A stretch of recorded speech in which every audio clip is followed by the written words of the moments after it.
Sejam bem-vindos, que Jesus abençoe. É sempre uma alegria renovada vir a essa casa e trazer o nosso trabalho. E fico muito agradecida a presença de todos, porque vocês são a razão da nossa tarefa, né? do nosso compromisso de estarmos aqui hoje. Que Jesus abençoe a todos nós e que tenhamos uma tarde aprazível e proveitosa com base no Evangelho de Jesus. Hoje nós vamos falar das 3 revelações. Mas antes de entrarmos no tema, nós vamos fazer um passeio pela história da humanidade através de todos os tempos. Deus, Criador de todas as coisas, em todos os tempos da humanidade, visitou amorosamente o coração dos seus filhos, da sua obra no universo inteiro. Nunca nos deixou órfãos, nunca nos deixou faltar o seu amor. De tempos em tempos, Ele nos visita, nos trazendo emissários do mais alto, que vem trazer mensagens da lei de amor, porque a única lei que existe no universo é a lei do amor. Ela tem seus desdobramentos. Tem a lei do trabalho, a lei de progresso, a lei de conservação, a lei de adoração. Tem a lei de justiça, amor e caridade. A lei de amor é a lei máxima que rege, é a pilastra que segura o universo em equilíbrio por todo o sempre. Em nome desse amor, Deus sempre mandou os seus grandes enviados, os seus emissários diretos, os Cristos, que com Ele comungam a lei de amor, aqueles espíritos mergulhados no pensamento divino para vir instruir a humanidade. Como nós estamos falando de terra, nós estamos falando do nosso orbe, não temos ainda a capacidade intelecto-moral para adentrar outras instâncias de vida no universo. Então nós vamos falar de nós na história da humanidade. Desde tempos imemoráveis, quando os homens ainda, na idade primitiva da Terra, aqueles homens brutos das cavernas, eles não conheciam Deus, mas eles sentiam Deus. Por que eles sentiam Deus? Em toda aquela rudeza que tipificava a vida deles naquele tempo das cavernas, na era neolítica, na idade da pedra. Por que eles sentiam Deus? Posso ainda confirmar que não só o homem da caverna sentia Deus. A vida no universo pressente e sente, tem uma vaga intuição da existência dessa força superior. E gravita para essa força superior constantemente, incansavelmente e eternamente. O reino mineral, o reino vegetal, o reino animal, os homens e os anjos, todos eles têm um único objetivo em comum: a perfeição, a sublimidade, a caminhada incansável, inestancável para a perfeição. Então essa é a nossa meta. Se fomos criados para isso, então a gente sente isso na alma. Podemos não conhecer Deus, pelo menos nos moldes que Jesus conhece, mas nós já temos notícia dele. Nós, na Terra, estamos engatinhando nesse sentido. Então, esse Deus sempre visitou seus filhos em todos os tempos. E, em determinadas épocas, ele faz com que os avatares, os espíritos da mais alta hierarquia, desçam ao solo terrestre, também em outros planos de vida, desçam até nós para vir guindar-nos da sombra para a luz. Quando o homem da caverna ainda pressentia aquilo, e o homem desenvolveu-se, o homem habilis migrou para o Homo erectus para o Homo sapiens, e começaram a se organizar em tribos, civilizações primárias, primitivas ainda, muito carentes, muito incipientes, tanto no conhecimento intelectual como no conhecimento moral. Mas houve um tempo em que a humanidade já apresentava alguns sinais de maturidade e percepção dessa lei de amor, já começou a sinalizar lá no horizonte da sua mente e do seu sentimento que havia uma fagulha, uma centelha divina que poderia ser a antena captadora dessa lei de amor que se expande ao universo infinito. Ela começa microscópica e ela se expande à medida que o espírito galga na escala espírita todos os degraus possíveis. O homem primitivo sentia Deus e sentia uma necessidade de prestar culto a esse Deus. Como ele não conhecia o Deus Pai Todo-Poderoso, que a primeira revelação nos trouxe como notícia, a maior notícia de todos os tempos, Deus é. Não é que Deus existe, Deus é, de todo sempre. A humanidade foi brindada com esse conhecimento inicial. Mas antes que isso chegasse até o homem na Terra, o homem pressentia que ele sentia, mas não sabia como. E queria retratar essa força interior de alguma maneira. Nós somos centelhas divinas, todos nós aqui. Nós somos de origem nobre. Nós temos sangue azul, gente. Somos filhos de Deus. Tem coisa mais importante que isso? Não importa quem seja, rico, pobre, feio, bonito, de onde for, qualquer quadrante da terra, todos são filhos da divindade. Então, o homem primitivo, das organizações tribais, lá no horizonte agrícola, quando ele descobriu que podia plantar uma semente, ela brotava e produzia, de um grão, produzia centenas de grãos. Esse horizonte agrícola foi a primeira descoberta do homem, a primeira economia, o primeiro caráter econômico da civilização humana. Naquele tempo, então, eles começaram a fazer os seus cultos idólatras, politeístas, e nasceu, então, a mitologia. Adoravam as forças da natureza, porque quando trovejava, eles sabiam que tinha uma força que movimentava toda aquela tempestade. Quando o vulcão entrava em erupção, eles sabiam que tinha uma força que movimentava aquilo. Porque a inteligência inata no ser levavam a crer que um vulcão não podia explodir sozinho. Tinha uma força dentro dele.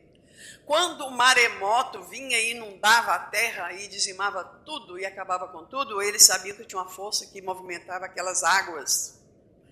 Então ele começou a adorar as 4 forças da natureza: a terra, a água, o fogo e o ar. No reino mineral, eles adoravam as cachoeiras, os mares, as montanhas, o sol, a lua, e criaram divindades que eram considerados deuses. Então nasceu a mitologia a partir dessa crença. Quando se tratava dos ventos também, quando os ventos uivavam e o furacão dizimava tudo, havia ali um deus dos ventos. Assim também o deus da terra, quando havia um terremoto. E também havia o deus das florestas. Então eles criaram a mitologia que por longo espaço de tempo prevaleceu até que um dia, num determinado ponto do crescimento intelectual e moral não, sentimental, emocional da criatura, porque eles ainda não tinham noção de moral e ética, surgiu no horizonte profético a voz das profecias. E entre elas, muitos profetas se destacaram preparando, desbravando, pavimentando a estrada por onde o maior de todos os profetas teria que vir na antiguidade, que foi Moisés. Então Moisés, esse emissário direto de Deus aos homens, desce, num decesso vibratório ele chega até nós. Vem para erguer os seus irmãos da ignorância, porque o ponto do sentimento era o ponto ideal. Ali naquele momento, era o momento próprio, o momento ideal para lançar a primeira semente da primeira revelação do Pai aos seus filhos. E Moisés nos trouxe no Monte Sinai os 10 mandamentos. nos trouxe pela inspiração da mediunidade fantástica, extraordinária e rica que ele possuía, ele nos trouxe não só o decálogo, mas a Torá. O que significa Torá? Torá significa ensinamento. Mas os gregos, por uma tradução ou outra, não sei o que aconteceu, eles consideram a Torá como lei. Não importa se é ensinamento ou se é lei, de qualquer forma é alguma prescrição que se deva cumprir. Então, os 5 livros primeiros da Bíblia, o Gênesis, Êxodo, Levítico, Número e Deuteronômio, corre por conta da mediunidade fantástica, tal qual a de Chico Xavier, que recebeu diretamente dos espíritos superiores, porque o povo crê que Moisés falava com Deus. Não era isso. Os emissários superiores, os espíritos mais sublimes das esferas mais altas da hierarquia espiritual, é que diziam, eram tradutores diretos do pensamento divino junto ao homem.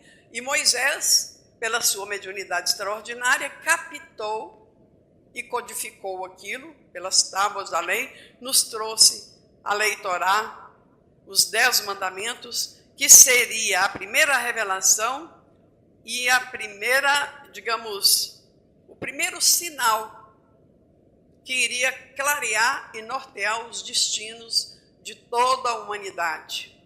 Dali para frente, o homem já não estava mais órfão, nem entregue a si próprio. Ele tinha um sinaleiro, uma bússola, ele tinha um caminho a seguir. Quem o fizesse, a partir daqueles ensinamentos, estaria salvo. Muitos fizeram desde os tempos antigos. Outros, porém, ainda em processo de amadurecimento e de crescimento, deixaram por fazer mais à frente, como ainda hoje tem aqueles resistentes que são totalmente refratários, impermeáveis e não se deixam banhar nas águas claras dos ensinamentos que ele trouxe através de sua mediunidade. Então Moisés, ele era israelita. Israelita era aquela comunidade que Jesus disse no seu evangelho: eu não vim senão para as ovelhas perdidas da casa de Israel. Por que ele falou isso? Por que ele disse que não veio para outros, só veio para as ovelhas perdidas da casa de Israel? Que casa de Israel é essa? A gente sabe que quando Jesus veio ao mundo, ele veio trazer a culminância da mensagem da lei de amor. Quando ele veio ao mundo, na Terra já existia uma raça chamada adâmica, que era um grupamento de espíritos que havia sido deportado de um sistema próximo ao nosso, chamado o sistema de Capela, dentro da constelação do Cocheiro, numa galáxia vizinha nossa. Então, esses espíritos deportados de lá estavam atrapalhando a vida no orbe. Estavam comprometendo o progresso e servindo de empecilho para o avanço da civilização daquele orbe. Então, aqueles piedosos espíritos que estavam lá estavam sofrendo o jugo desses impertinentes irmãos nossos, que por próprio uso do o mau uso do livre-arbítrio, foram reciclados e trazidos para a Terra. Eles se estabeleceram em 4 civilizações aqui na Terra. O Antigo Egito, o Império Faraônico, o antigo povo da Índia milenária, os Árias e o povo de Israel. Então, quando Jesus fala que ele não veio senão para o povo de Israel, por que ele não veio para os egípcios? Por que ele não veio para os Árias, nem para o povo da Índia? Porque o único povo, único na Terra, que acreditava na unicidade de um único Deus, era o povo de Israel. Então, aquela civilização de israelita foi escolhida por Jesus, não porque eles eram os mais bonitinhos do planeta, mas porque eles já tinham conhecimento de um Deus único. Como que Jesus iria fazer um trabalho dentro da lei de amor, falar do meu Pai que está no céu, no meio de tantos deuses. Para vocês terem uma ideia, no Império Romano, greco-romano, eu trouxe só alguns, para vocês terem ideia. Eles adoravam Zeus, Júpiter, o deus Crono, o deus Saturno, a deusa Hera, a deusa Juno, deus Hefesto, o deus Vulcano, Poseidon, que era Netuno, em Roma, Hades, era Plutão, em Roma, na Grécia, Ares, em Roma era Marte, Apolo, o deus Apolo, em Grécia, e Febo, em Roma. Ártemis ou Artemis era a deusa Diana, da caça. Afrodite era a deusa Vênus. Um na Grécia, outro em Roma. Eros era o Cupido, que é o deus do amor. Atenas, a deusa Minerva. Hermes, Mercúrio. Deméter e Ceres. A lista é infindável, mas eu trouxe apenas um, para mostrar que era impossível, não impossível, mas muito difícil para Jesus conciliar essa credulidade em tantas divindades para colocar na cabeça do ser humano que só existe um Deus soberano, que é a causa primária de todas as coisas. É o amor infinito e supremo, porque ele é o próprio amor. O povo de Israel já conhecia isso. De onde? Do sistema do cocheiro. Então, por isso que Jesus tirou o grande enviado de Deus, selecionou aquele elemento encarnado, que foi encontrado pela princesa Termutes, irmã de Ramsés II, às margens do rio Nilo, quando o faraó mandou que jogassem todas as crianças recém-nascidas dentro do rio, para que morressem afogadas. E ele foi salvo pela princesa, que o encontrou dentro de um cestinho de palha. Esse menino foi adotado pela princesa, não obstante a resistência dos seus pais, o rei Seti I e sua mãe, que não concordaram com aquilo. Mas ela persistiu e criou o menino na vida palaciana. Deu a ele uma educação principesca, que já era o esboço, a preparação para a grande e maravilhosa missão que ele tinha que cumprir junto à humanidade. Então cresce Moisés como libertador do povo de Israel. Por que que ele veio como legislador e como ele veio como libertador? Primeiro ele legislou, primeiro ele libertou para depois legislar. Primeiro ele arrancou a massa de israelita do jugo da escravidão do império faraônico.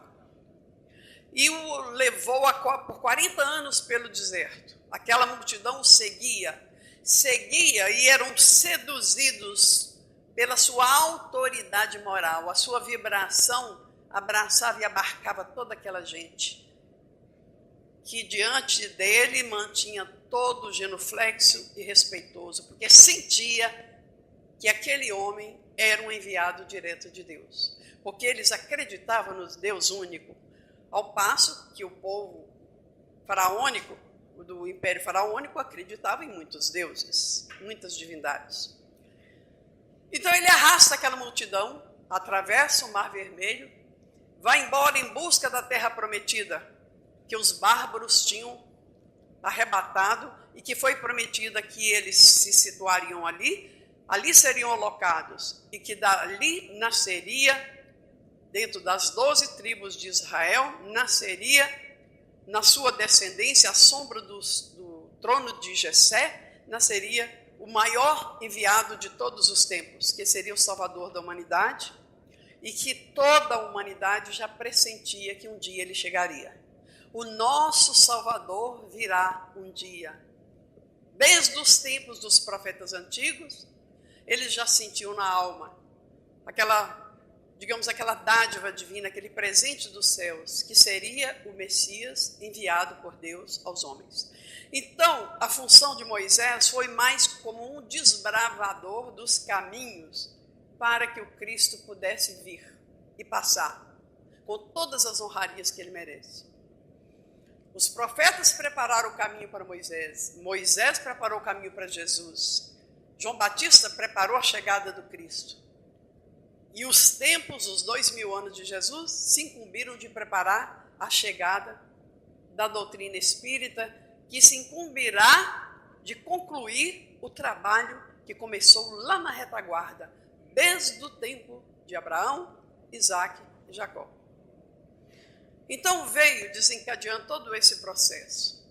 Quando Moisés vem, atravessa o Mar Vermelho e se estabelece no deserto, por 40 anos ele viveu junto àquele povo, em bases rígidas de disciplina, porque o povo ainda muito bruto, muito rude, precisava dos rudimentos da disciplina, porque Emmanuel nos ensina que a disciplina antecede a espontaneidade do amor. Não se ama sem ter disciplina.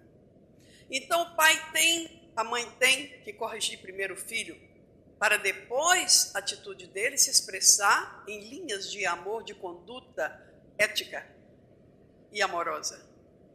Então tudo precisa disciplinar, tudo. Uma planta, ela nasce. Eu plantei um negócio lá no jardim do prédio e ela está toda torta. Aí eu fui lá e fiquei um pau, amarrei ela com minha linha lá do crochê e falei com ela, é assim que fica, tá? Tá quietinha lá, tá encurralando um pedacinho do pau e tá subindo. Tá subindo. Tem que disciplinar. É preciso disciplina para que depois se expanda nas florações do amor. Porque o amor é pura espontaneidade. O amor não carece de rudeza, de disciplina. Então, por isso que nós ainda somos adestrados pela vida, mais pela dor do que pelo amor. Ninguém cresce sem passar pela disciplina. Ninguém cresce sem passar pelo sacrifício, pela dor.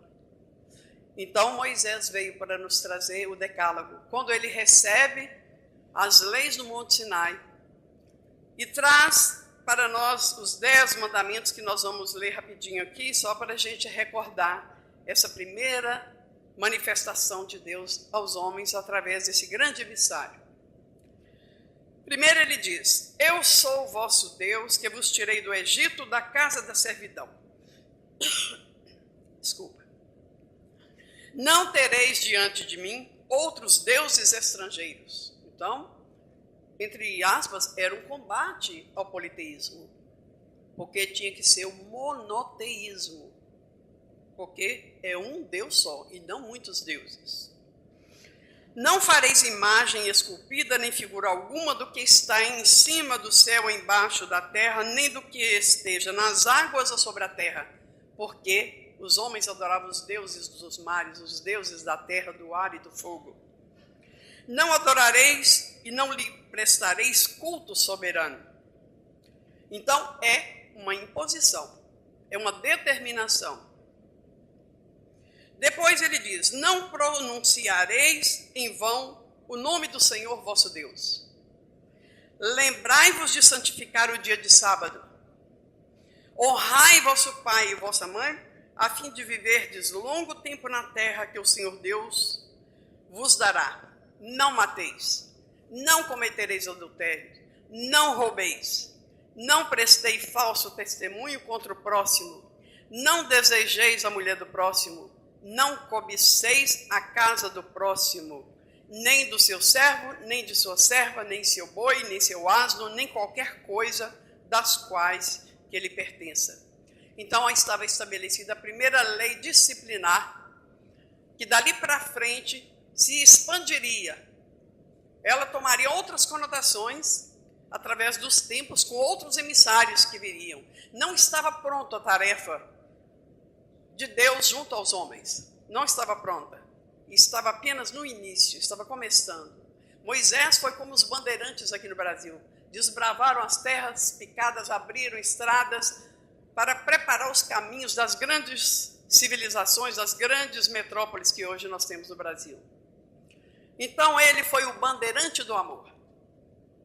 Veio abrir caminhos para um futuro muito mais exuberante no que tange as questões do conhecimento da lei de amor, não só do conhecimento, mas da vivência plena dele. Tudo bem. Então aí, mais à frente, Moisés não entra na terra prometida. Quais as razões? Não sabemos. Existem coisas que só a Deus pertence. Ele encontra em Josué, que antes era Oséias, foi batizado como Josué, e que deu continuidade ao seu trabalho junto ao povo hebreu, junto ao povo israelita. Por que fala israelita e hebreu? Israelita era o povo de Israel, mas os estrangeiros o chamavam de hebreus. Esse era o nome que eles davam àquele povo, os quais discriminavam. Hoje o mundo melhorou muito. Os povos se aproximam, tem organizações mundiais que se entrosam, que dialogam, sentam nas mesas. Nós temos o G7, temos o G20, daí a pouco tem G30, G40, G50, não é assim? E o povo está entrosando, o mundo está estabelecendo conexões, os países estão estabelecendo conexões nunca antes conhecidas no mundo. Agora, em Brumadinho, o governo de Israel veio socorrer, veio ajudar, mostrando o quê? Que o espírito de fraternidade está surgindo na terra, o que não existia antes. Cada povo, cada civilização ficava isolada em si mesma. Quando resolviam atacar um determinado povo, destruía tudo, trazia os escravos, cegava os escravos para servi-los e vivia às expensas do trabalho sofrido deles até a morte. Exauridos, eles morriam trabalhando de sol a pino, naquela região onde a temperatura ia até 50 graus, para sustentar a corte palaciana daqueles que nada faziam. Não era justo, tinha que vir a lei disciplinar de Moisés. Deus tinha na sua misericórdia infinita que dar um novo rumo, porque o mundo não podia continuar assim. E graças a Deus, de lá para cá, muita coisa mudou, mas tem gente que fala assim, mas isso tem quase 6.000 anos, que a raça adâmica se instalou aqui tem 12.000 anos. O que são 12.000 anos em vista da eternidade? Até que nós crescemos muito, porque a evolução em nós ela é muito lenta. Olha que a gente passa uma encarnação inteira, se a gente contar nos dedos, 4 virtudes que a gente conseguiu consolidar, é muito. Tirou o prêmio Nobel da Paz. Entendeu? Nós somos muito difíceis de caminhar. A evolução nas primeiras faixas, elas são muito lentas. A partir da regeneração para cima, porque quanto mais o ser se conscientiza, mais depressa ele caminha. É claro. Porque aquele que não faz a lei, o que ele faz é lei. Se ele abre a barriga da mulher dele para ver o que tem dentro e mata o filho dele, mata a mulher, é natural, ele não tem que ser punido pela lei, não, porque ele é ignorante. O homem primitivo fazia isso. Se ele cismasse de abrir a cabeça, pensava que isso aqui era um coco, que ele podia comer o que tinha dentro, ele comia. Fazia uma sopa dos miolos e comia. Desculpa, viu, expressão. Hoje isso já nos causa repulsa, sentido de quê? De progresso. Está vendo? Então hoje a humanidade já está bem avançada. Tão bem avançada que Jesus resolveu coroar todo o propósito divino, trazendo a terceira revelação, a mensagem do amor. Mas nós não vamos falar da terceira revelação sem antes falar do grande enviado de Deus, que é Jesus de Nazaré. Moisés desencarna, Josué continua. Estabelecem-se as 12 tribos de Israel na terra prometida. E ali a grande descendência prometida pelos antigos, desde o tempo de Abraão, Isaque e Jacó, ali se desenrola uma grande civilização. Então o povo antigo, o povo hebreu, se estabeleceu naquela região ali, da Palestina, que era a terra de Canaã, às margens do rio Nilo. E ali eles cresceram, às margens do rio Nilo, não, no Oriente Médio, também se estendendo até perto do Egito, do Alto Egito, tem o Baixo e o Alto Egito. Então eles se estabeleceram ali e criaram uma grande civilização que acreditava no Deus único. Uma civilização já liberta do politeísmo. E esse monoteísmo foi aos poucos tomando corpo e se expandindo entre os outros povos. Muitos aderiram ao ponto de chegar ao nível hoje atual em que toda a humanidade crê que existe um único Deus, não importa se é espírita, se é espiritualista, seja que religião for, seja muçulmano, seja hinduísta, shintoísta, seja fé de Bahá'í, seja, que mais? Tantas religiões que existem no mundo, protestante, pentecostal, as igrejas evangélicas, todos acreditam no único Deus, graças à expansão dessa ideia a partir do povo de Israel. Por isso que Jesus disse, eu não vim senão para o povo de Israel, porque seria o único capaz de acatar a lei de amor na sua essencialidade e na sua pureza cristalina, como Jesus soube trazer e viver entre nós, que é o mais importante. Então, há 2000 anos atrás, nasce no seio de Israel o Filho de Deus, descendente da hierarquia de Davi. Todas aquelas 12 tribos ali estabelecidas trouxeram a descendência de Davi. Sobre a sombra do trono de Jessé nasce José, Maria e nasce o Salvador. E vem Jesus, desde menino, ele já mostra na sua vivência prática, desde o berço até a cruz, ele mostra a sua sabedoria, a sua divindade se faz resplandecer. Tanto é que os fariseus, os escribas fariseus, os saduceus, os doutores da lei daquele tempo, eles não tinham respeito a ninguém, eles se punham a todos.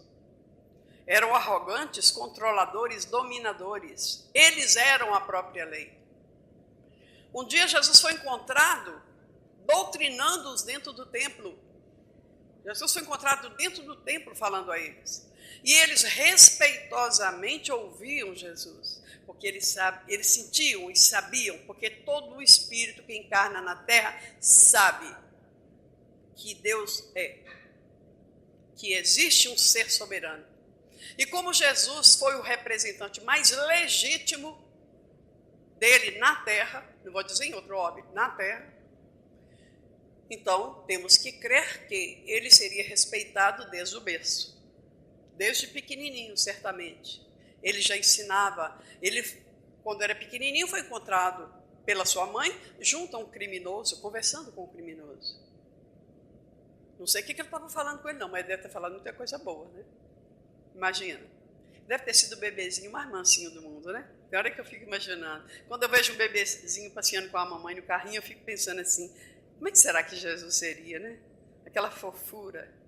Aquilo, quando o olhinho dele batia assim, irradiava luz para todo lado. Então nasce o Cristo de Deus. 3 anos somente foi o seu messianato. Apenas 3 anos. Ele passa 3 anos trabalhando em função de trazer a mensagem sublime do Evangelho para nós. Ele disse, no primeiro capítulo do Evangelho segundo o Espiritismo, eu não vim destruir a lei, ele não veio destruir a Torá, ele não veio desmanchar o que foi feito, porque ele é o coordenador do orbe. Certamente, ele estava envolvido na encarnação de Moisés. Então, se ele é enviado de Deus, e Deus usou Jesus para que promovesse a encarnação de Moisés, então, certamente, ele não veio invalidar o que ele mesmo criou, seria um contrassenso. Então ele diz, não vim destruir a lei, mas vim dar cumprimento. Ou seja, ele veio fazer uma planificação daquilo que ficou subentendido nos corações, porque os corações apenas conheciam a lei de talião, olho por olho, dente por dente, a lei do açoite, do rigor, da disciplina, disciplina e disciplina. Não conhecia o amor. Então Jesus veio, digamos, dulcificar a lei primeira, a primeira revelação, para que o homem jamais adestrado na lei de amor pudesse seguir melhor os seus ensinamentos ao encalço da sua sublimação, da sua redenção espiritual. Então já era tempo e já havia maturidade psicológica, o que não havia antes. Antes havia receptividade. Eram grotescas as almas encarnadas na terra, desde os tempos das tribos, dos povos bárbaros. Com Jesus já havia um psiquismo, digamos, mais avantajado, no que se refere à questão do desenvolvimento. Então, já associada à receptividade e um psiquismo já bem elaborado, então ali já podia infiltrar as primeiras sementes da lei de amor, a primeira semente da lei de amor que Jesus lançou em terreno fértil. Quando ele fala na parábola do semeador, um semeador saiu a semear. Trouxe aqui o livro para a gente ler. Eis que o semeador saiu para semear. Ele não fala um, ele fala o, porque ele é o único semeador. O único que semeou a semente do amor no coração dos homens. Então ele é o semeador, é uma referência, é uma alusão a ele próprio quando ele faz essa parábola e traz aos homens. E quando semeava, uma parte caiu ao pé do caminho, outra caiu no meio de pedras, outra nos espinheiros e outra caiu em boa terra. Então ele encontrou 4 terrenos psicologicamente preparados aqui na terra.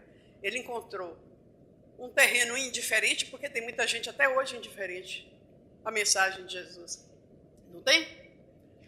Ele encontrou caminho de pedras, mas ele semeou. Ele lançou, porque era seu turno. A semente iria brotar algum dia. A semente cresceu, mas as pedras aqueceram as raízes e ela morreu. São aqueles corações endurecidos, que a gente fala, é aquele cabeça dura, torrão, que só acredita naquilo que ele consagrou como verdade para si mesmo. Tem aquele que recebeu a semente no meio de espinheiros. Os espinheiros crescem e abafam. O que é que nos abafa? O que é que nos sufoca? A materialidade. São aqueles voltados para a materialidade e abafa e sufoca a espiritualidade que vibra na nossa intimidade. Então, a semente fica adormecida, não tem como crescer. Mas ela brota, mas ela é abafada. Nas pedras ela brota, mas a empolgação é momentânea, ela morre. Ao longo do caminho são os indiferentes, que passam as aves do céu, levam. Mas uma caiu em boa terra. Então Jesus veio no momento em que havia terra boa. Pelo menos parcela da humanidade a recebeu feliz, satisfeito, sentindo e tentando vivenciar. Tanto é que há 2000 anos muitos seguiram Jesus. Os mártires do cristianismo foram com ele. Então, quando Joana de Cusa foi executada, foi queimada viva na fogueira, ela demonstrou o quê? Que mesmo naquele tempo, há 2000 anos atrás, já havia condições de seguir Jesus, íntegra e irrestritamente. Dentro das nossas possibilidades havia sim, mas ainda contava com a parcela considerável dos indiferentes. Então, quando Jesus veio, ele veio trazer a mensagem: quem quiser seguir, vai na vanguarda. Os da retaguarda haveriam de purgar suas penalidades por longos e longos séculos. E até hoje, depois de 2000 anos, ainda existem muitas provas e expiações. Nós estamos vendo aí resgates coletivos, como esse que aconteceu, como outro que aconteceu na Boate Kiss, como o avião dos jogadores de futebol, como o tsunami asiático, como o circo de Niterói, e por aí vai. O terremoto do Haiti. É tanta história, é tanto resgate coletivo, porque nós precisamos quitar as nossas duplicatas vencidas, porque não se pode romper para o alto, deixando na retaguarda dívidas que nos atormentam, porque o fogo do inferno não está lá embaixo da terra, no buraco onde as chamas crepitam. O fogo do inferno está aqui, porque não tem juiz mais implacável do que a consciência humana. Enquanto não estiver pacificada, o indivíduo não rompe. Por isso que ele implora e suplica uma encarnação para pagar os erros que cometeu outrora. Então, aqueles não ficaram deserdados, os dos espinheiros, os das pedras e ao longo do caminho. Estão entre nós. Possivelmente eu sou uma, porque eu estou aqui até hoje. Tem 2000 anos que Jesus veio. Eu já vivia lá e não aprendi, então eu devo ser aquela. Ou eu sou do espinheiro, ou sou das pedras do longo do caminho. Estou aqui tentando recuperar o tempo perdido. Então não se perde, porque disse ele também: nenhuma das minhas ovelhas se perderá. Todas que o meu Pai me confiou serão resgatadas. Então seremos um só rebanho e um só pastor. Mas é preciso ter tempo. E para isso não falta tempo, né? Nós temos a eternidade. Olha que beleza. Nós nunca vamos deixar de existir. Agora, quem deixar de existir e começar a viver, chega mais depressa. Então essa que é a grande verdade para nós. Então, Jesus parte no madeiro ignominioso da sua crucificação, deixando corações partidos, porque todos os seus seguidores, todos os seus companheiros devem ter sofrido muito. Eu acho que eu não sofri muito naquela época não, porque eu estava lá jogando pedra na cruz. Por isso que eu estou aqui até hoje. É melhor pensar assim, né, do que ficar se achando, não é mesmo? A gente tem que exercitar a humildade, que é uma virtude também a ser conquistada, né? Então Jesus partiu, foi para onde lhe convém, foi para os braços do Pai Celeste, aonde ele reina soberanamente junto ao Pai, quando ele diz, eu e o Pai somos um. A unidade divina é o Pai e o Filho, unidos, é o uno, é a divindade. Mergulhado no oceano divino, Jesus vibra por nós e nos espera. Então aí o que acontece? Insatisfeito ainda, não completa a sua missão. Moisés abriu o caminho, Jesus sublimou a mensagem trazida desde os primórdios da humanidade. Mas ele precisava de dar um fechamento, uma conclusão. Então ele disse em João, eu rogarei ao Pai e ele vos dará outro Consolador, para que fique convosco para sempre. Aí tem gente esperando a segunda vinda de Jesus em carne e osso. Não é isso. Não precisa esperar, porque estão esperando ele vir do céu, montado num cavalo branco para salvar.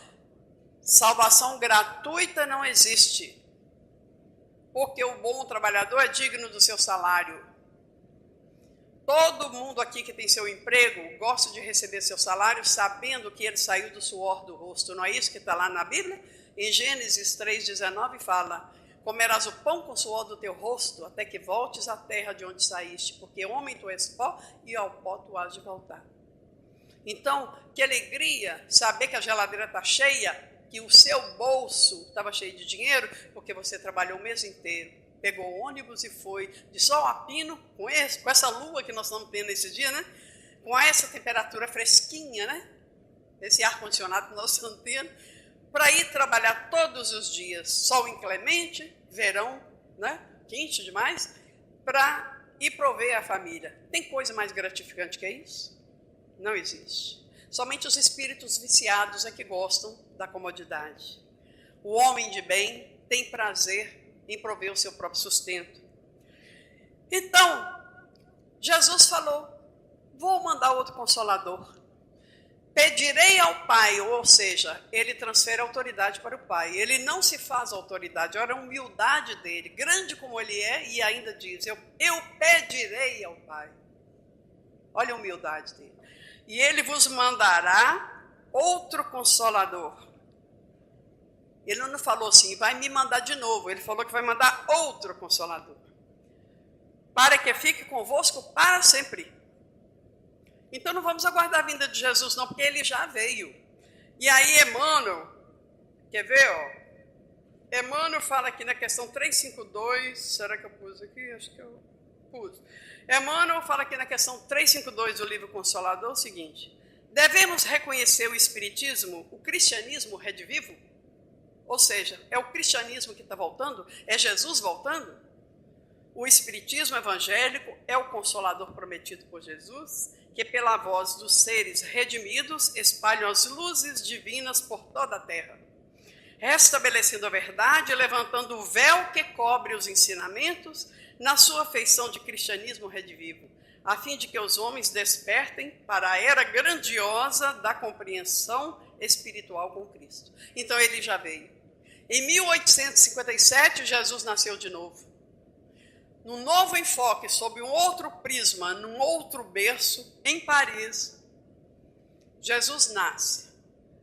E sob a égide da falange consoladora, que entre eles temos aqui Santo Agostinho, São Luís, Erasto, Cura d'Ars, Lacordaire, Lázaro, Paulo, José, Paulo aqui é o apóstolo Paulo, José, Simeão, Difetre, Fenelon, João Evangelista, Chéveros, Miguel, João, Cáritas, Irmã Rosália, Francisco Xavier, Júlio Olivier, Pascal, Emmanuel e outros.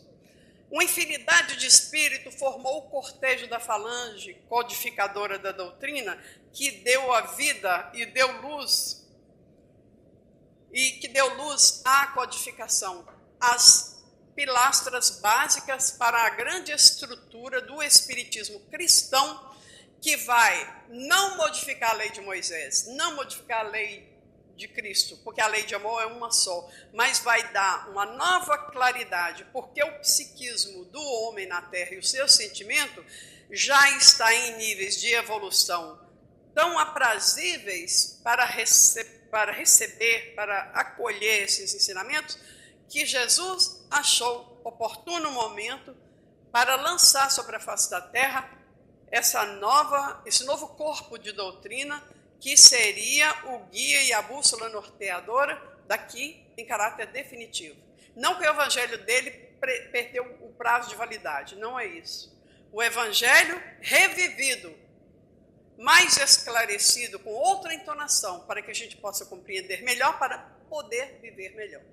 Então aí nós temos, em 1857, nasce o primeiro bebezinho, o Livro dos Espíritos. São 1019 perguntas, e que contém ali toda a base, toda a estrutura do Espiritismo. Logo depois veio o Livro dos Médiuns, em 1861, que é um tratado de espiritismo prático, que trata sobre mediunidade. Depois, 1864, veio o Evangelho, que trata as máximas do Cristo, ou seja, aqueles pontos mais fortes que o Cristo trabalhou, por exemplo, amai os vossos inimigos, perdoar 70 vezes 7, honrar pai e mãe, e por aí vai. Então, essas máximas foram muito bem detalhadas no Evangelho segundo o Espiritismo. 1865 nasce o Céu e o Inferno, que fala da vida futura, das penalidades, das provações e do destino do homem após a morte. Depois, em 1868, vem a Gênese, que é um tratado filosófico e científico, que fala sobre as predições, a criação do mundo, as predições, os milagres, as curas e tudo mais que está ali embutido. Então, nós temos essas obras todas formando esse corpo, que é a doutrina dos Espíritos. Então, já temos a primeira revelação, que é Moisés, a segunda, que é Jesus, e a terceira já formou a tríade da salvação humana. Então, nós já temos a faca, o queijo e o doce de goiabada para a gente comer o sanduíche, né? Já temos tudo para nos banquetearmos. Falta apenas agora a nossa determinação em querer. Então, os que quiseram já foram. Os que querem agora vão. E os que não querem vão ser remanejados, tal qual aconteceu no tempo da deportação, do exílio de Capela. Vai acontecer, já está acontecendo desde o meio do século passado, já estão indo. E consta a espiritualidade em suas mensagens que muitos que foram já estão desesperadamente lutando pelo retorno, pela sua volta para o planeta Terra, porque estão em mundos primitivos, começando lá no tempo das cavernas ainda. Então, estão lutando e trabalhando incansavelmente para resgatar o seu paraíso perdido. Esse é o sentido da queda dos anjos e o sentido do paraíso perdido de Adão e Eva. Então, a raça adâmica é isso. Não é um Adão que existiu, nem uma Eva que existiu, mas uma raça que, por rebeldia, por ignorância e rebeldia, não conseguiram assimilar as três proposições que em outros orbes lhes foi oferecida. Rejeitaram, vieram para cá. Os que rejeitam aqui vão para outros mundos. E assim, os mundos nesse intercâmbio vão depurando e apurando as almas para a angelitude. Um beijo no coração de todos. Muito obrigada pelo trabalho de hoje.